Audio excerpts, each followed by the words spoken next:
All right, now we finally get to Noah. Specifically, we're going to talk about Noah and then the judgment and decree thereafter. So Genesis 6:8 through 13 is the total of what we're going to cover here. It's a pretty quick read, but it's good stuff. There's more to it, but what we're specifically talking about is Satan's attack and God's response. So let's get into it. Genesis 6:8 through 10. But Noah had found favor in the Lord's eyes. These are the generations of Noah. Noah was a righteous man and perfect in his generations. In other words, of pure human seed. He was not a perfect man. He was a sinner, but he was a complete human being, and that was the whole point. Noah, moreover, made it a habit of walking with God. Moreover, Noah was the father of 3 sons, Shem, Ham, and Japheth. In stark contrast to his contemporaries who wanted nothing whatsoever to do with God, Noah aggressively pursued a relationship with him, seeking him, finding him, following him, and finally coming to serve him in the unique way which he is now so famous. The attitude of responding to God in all that he initiated gained for Noah God's favor, a treasure more valuable than anything else on earth, and still to be sought in this very same way, by the way, guys. Noah was not of mixed seed. His purely human pedigree is the point behind the Hebrew phrase tamiym, hayah, bdhorothayv. I think I said that right? Or bdhorothayv. Sorry, that was butchered, I'm sure. The phrase is literally perfect in his generations. This fact, it is true, redounds to the glory of his parents and forefathers who did not succumb to the temptation of intermarrying with semi-angelic seed. And I'm sure the temptation was heavy duty. But Noah had also in his own right forsaken the disastrous course at a time when, due to the intensification of evil mentioned in context and the spread of the angelic strain to nearly all of the human race, such intermarriage must have been more difficult to avoid than ever before. God honored Noah's steadfastness, providing a wife for him of equally pure human stock and blessing them with 3 boys born during the final 120 years before the flood. Compare Genesis 5:32 with Genesis 7:6. That explains when they were born and approximately. For whom God would provide acceptable spouses as well. We can only guess the degree to which Noah was ridiculed, ostracized, and threatened for such stubborn aloofness. We can only guess. It doesn't actually say anything. But if he was righteous and the entire world was going to die from the flood, you bet your bottom dollar he was absolutely under every bit of ostracization, social outcast, economic, all the things we go through today. Take that times 100 people. For anyone who truly sought and followed God, the alternative course of action would have been unthinkable. So clearly and obviously would it have violated the natural law of God. By resisting the temptations of his day and by persistently following after God wherever he led, Noah became prepared for the ministry God had in turn prepared for him. That is, to stand in the gap for the entire human race. Now it was through the ark that God had chose to effect the physical deliverance of that remnant of the human race from which we all derive. In other words, Noah and his wife and his 3 sons and their 3 wives. But it was Noah, after all, who built the ark, and that fact is far more important in God's eyes than any wooden structure could ever be. God, of course, could have plucked this family from the rising waters through any number of miraculous means. Instead, he chose to make use of Noah's faith and faithfulness. Given the mammoth nature of the task, it must have taken Noah the better part of the 120-year grace period that preceded the flood to build this vessel capable of containing not only himself and his family, but a remnant of all of the world's animal population as well.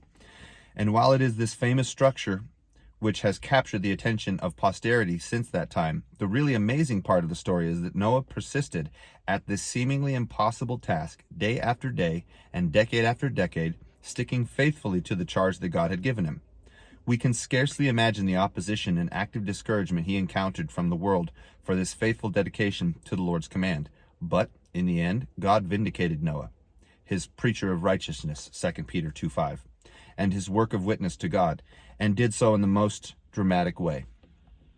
It is interesting and important to note that, although in our own discussion of such things, it is scarcely possible to say the name Noah without mentioning the ark in the same breath. Yet in the frequent references to Noah in the Bible, following the Genesis account of the flood, the ark is generally not even discussed. So that's Isaiah 54:9, Ezekiel 14:13 and 20, Hebrews 11:7, Matthew 24:37 through 38, Luke 17:26 and 27, 2 Peter 2:5, and the exception is 1 Peter 3:20. But the ark is called Christ. So where the mention is not, the reason for this is obvious enough. The ark and the animals 2 by 2 are the parts of the story that impress human beings, but God was impressed with Noah's heart and his faithfulness. It was as a result of this previously proven character that Noah was chosen to build that most famous vessel as a means of deliverance, not only from the coming flood, but also from the perverse generation that had made the delusion necessary. 1 Peter 3:20 says they were saved through the water. In other words, brought safely through it, and so delivered from the threat of that generation. So for those who like to say that Noah was kept from tribulation, he spent 120 years being tribulated and then forced to endure the flood, and then a brand new world with absolutely nobody other than just his direct family, and a whole bunch of changes in the world that led to that shortening of the human lifespan, including the fact that he ended up drunk, because if he was a preacher of righteousness, he did not get off the boat, make wine on purpose, and then get smashed. There's a very good opportunity to understand here, guys, that fermentation probably didn't exist the same way before the flood as it did after. Fungus, bacteria, all these things. I'm just making mention of this because it's a very interesting notion and a likely very much strong base, like fact based upon these descriptions of Noah. He was not a drunkard. So he came into a brand new world. Everything was tribulation. Yes, he was brought through it, but it was no picnic. So let's just be honest. Genesis 6:11 through 13. Now the earth was ruined before God, because the earth was filled with wrongful violence. God looked upon the earth, and behold, it was ruined, because all flesh had ruined its way of life upon the earth. Then God said to Noah, the end of all flesh has come before me, for the earth is filled with wrongful violence on their account. So behold, I am about to ruin them completely along with the earth. The continual evil in the collective thinking of mankind that had attended the permeation of the angelic strain throughout the human gene pool had produced a deadly side effect that made the destruction of the pre-flood civilization an absolute necessity. That is, a culture of wrongful violence. In Hebrew, it's Hamas. Intimidation, it would certainly seem, will have been an additional factor in the rapid disintegration of the pure human stock, making Noah's determination to keep himself and his family pure all the more noteworthy and commendable. Since this endemic violence has essentially compromised the principle of free will, and since the mixed population of that time had universally rejected God, despite the witness of impending judgment given by the construction of Noah's Ark, God determined upon an equally complete destruction of them and their world by means of a flood, which the Bible takes pains to show was universal in nature. And that's Genesis 7:17 through 24. Thus ended Satan's first major counterattack, an assault which came with a single family of accomplishing its goal. Though with God, the most slender thread is an unbreakable bond. Deprived of its fabulous trappings, this direct angelic interference in human affairs was essentially an attack on human freedom, beginning with the overwhelming temptation and ending with overwhelming violence. Following the destruction of the earth and the mixed seed that had resulted from the gambit, all fallen angels directly involved in human procreation were imprisoned in the abyss. That's, again, 1 Peter and 2 Peter. A fearful prospect for these creatures of light, and no like design has ever been attempted on any scale, large or small. Big deal, guys. Very big deal. Jude 6, I believe, makes mention of this. I noted this in the first Nephilim video that I did yesterday. You guys have to understand that Noah did the right thing in spite of every bit of tribulation out there.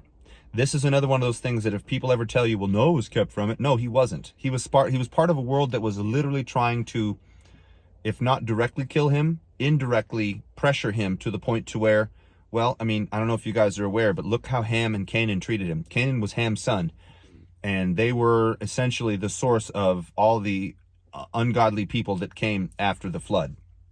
So don't kid yourself. Even though he saved that entire family, there were still bad actors on board, and they were human. Yes, they were kept, and the Lord has ever allowed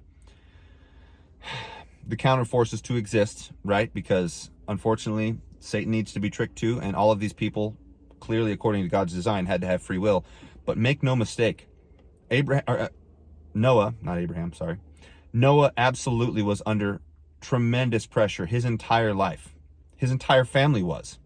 This was no walk in the park. This was no avoiding tribulation. This was literally going through all of it and then being essentially raptured away on that giant boat that he had to build for 120 years. Anyway, I'm not going to go on too much longer than that, guys. Hope you found this useful. Noah was famous for what he did unto God. Yes, we focus on a boat and we focus on animals 2 by 2 because humans are ridiculous like that. But that's also the reason why the Nephilim had to go. Had they made it through that flood, they absolutely would have continued on in their pollution of mankind. And our fascination with things that are big and strong and powerful and fast and smart and all these things, beautiful, whatever, would have absolutely destroyed free will just the same way Satan tried to do that during this time. So ponder on these things. These are important. The days of Noah are used as a description for the time of the tribulation for very, very specific reasons. It is going to seem like almost nobody is faithful left on earth, and we need to be like Noah, not like the rest of the world, and joining in their crazy genetic experiments, which I do fully believe that the mark is going to, on some level, bring about, and that's on purpose. So it's also why we're not supposed to take the mark by choice, and if we do, we are officially unbelievers. Anyhow, not to belabor the point, comment down below, let me know what you think.